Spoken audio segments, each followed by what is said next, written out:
Yeah, I think it's really hard to do property management well, right? Like take any incentives away from it. This is a tough business. You're dealing with where people live. It's a highly regulated environment. It's only getting more regulated by the day. You're going to churn through employees in that regard. And so it's just fundamental really hard. It's, I think, easier to do and to do well and to go chase every expense line if you're tied to the ownership there. There's not a ton of meat on the bone when a management company is only making 3 to 5%.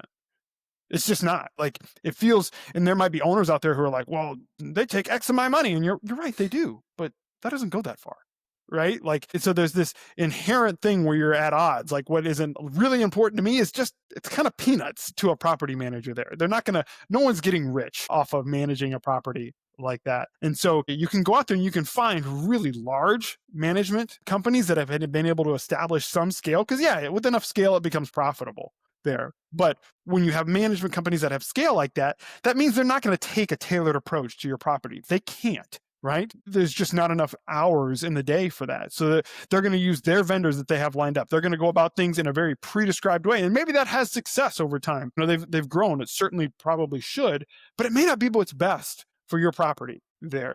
And so if you want to be nimble, if you want to be able to adapt quickly, you kind of have to be willing to do this yourself, or just be willing to accept that, look, I'm going to be part of a larger, I'm going to be a cog in a larger company's wheel, because they only can look at the top line. At the end of the day, the owner's expenses are the owner's expenses. They're not the management company's expenses. And it seems like there's a whole other kind of conjoined business opportunity here, where if you are taking an ownership stake in the units, there's a much larger upside for you. And so when we were having our pre-interview, the way you described it, it almost seemed like the third-party property managers are doing the hardest work for the smallest margin. Whereas if you kind of, the realization you all had was, if you bolt on the ownership perspective, then it unlocks a much larger, better, more profitable business for you.